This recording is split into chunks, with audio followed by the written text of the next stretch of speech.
Welcome back to my YouTube channel. So, for today's video, we're going to make a bread pandesal. So, ginagawa natin sa Pinas, ang pandesal ay isa sa mga common or famous na breakfast ng mga Pinoy.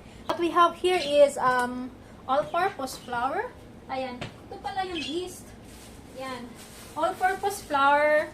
And then, we will also use the yeast. Kasi yung yeast, ito yung po sa Tagalog pa yung tinatawag na libadura. Ayan. Ito siya guys, oh. Ano pala to siya, no?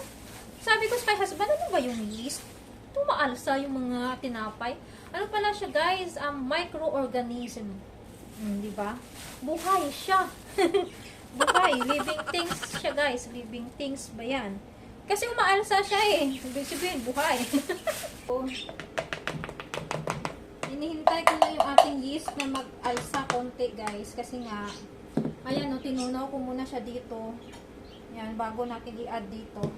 Pero meron na tayong 1 cup. Lagay na natin tong 1/2 cup pa ng ano, tawag nito ng milk. Yan. Teka lang, bakit may kumakatok? Wait lang guys ha.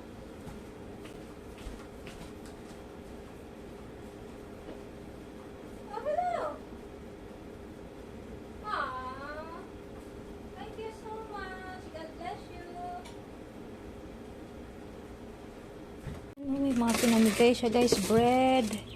Ayan. Tapos meron siyang binigay na beans. 2 pack. Tapos ano to? Mga cucumber. Abay, parang nag-grocery ka na din. Ayan. Ilang cucumbers to? 5 cucumbers. Yan. Matanda na yan yung mama ng landlord namin guys. Pero, ang galing pa rin niya mag-drive. Sana all ka na lang. Mga matatanda dito. Kahit mga ilan na yan edad na ba? Na mag-80 na ba yan? 75. Yan. Magdadrive pa yan. As in. Hustler ba? Tapos may binigay din siyang pretzels bites. Yan. So, yan yung mga blessings na binigay sa atin today. So, yan na guys, balik na tayo sa ating pinagkakaguluhan. Ay, pinagkakaabalahan pala.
Guys, tapos kapag okay na, i-coat na natin siya ng oil.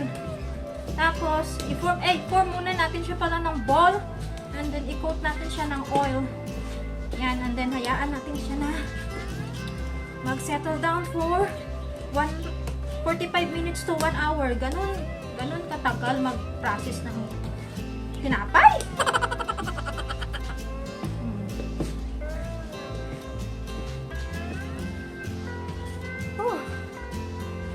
Tapos lalagay natin siya sa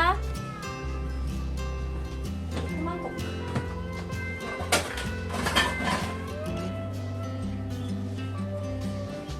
Tapos So, sayaan natin siya. Leave natin siya ng mga 45 minutes to 1 hour. Tapos, makikita natin guys, aalsa to siya na parang bulkang mayon. Ayan. So,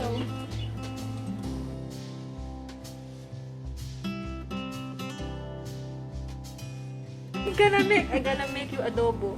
My hair's messy. I better go fold it. Aming tingnan nyo guys kung paano siya tawag nito, paano umaalsa tong ating para talaga may kapangyarihan.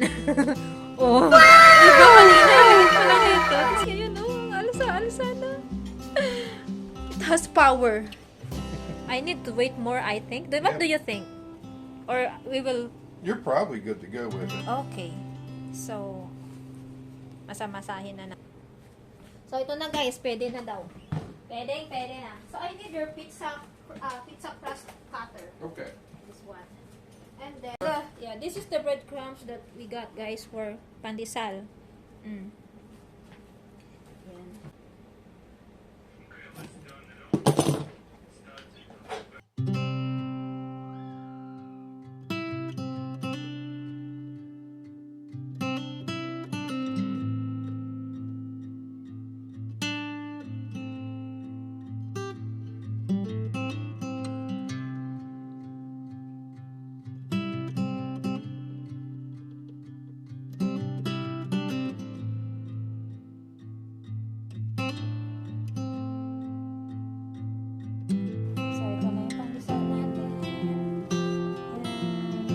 Tapos, gagawin natin guys, mag-wait ulit tayo ng another 45 minutes para mag-rise up ulit ito bago natin siya i-bake at bago natin siya i-bake sa oven.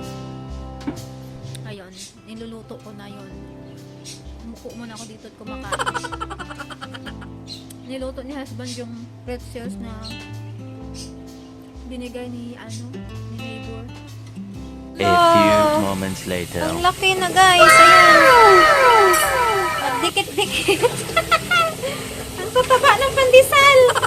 Ang bihirang pandesal. Ayan na oh. Malapit na maluto. Tries to drive me up the wall.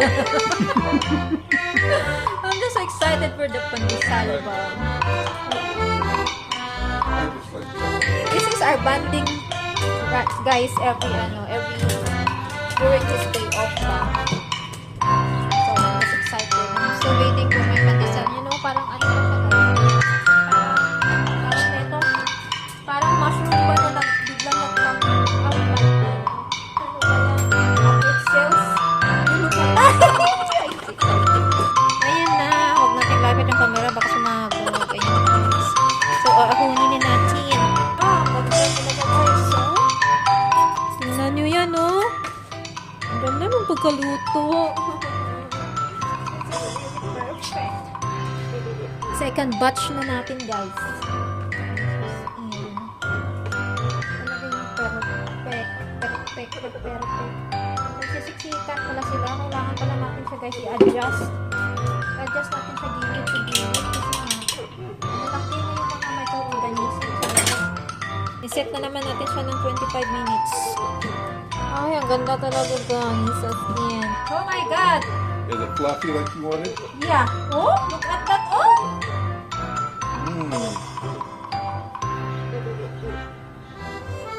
I don't know why it's still wet inside because it's not, Is it? not really wet. No, it's just... That's normal. That's normal. That's normal after baking. Ah, If you let them sit and all cool off, a lot of that'll go away.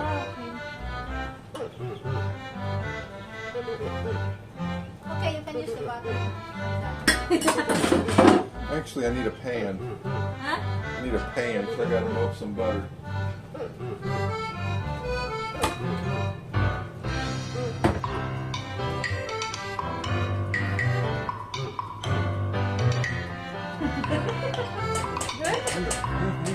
I'm so happy. Thank you, Lord, for the wisdom. Try nyo to guys. Hindi na kayo bibigyan ng pandesal sa Asian market kasi mahal. Wala na kayo.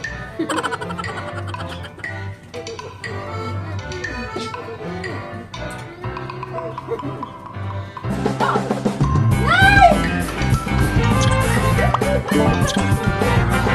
you filming?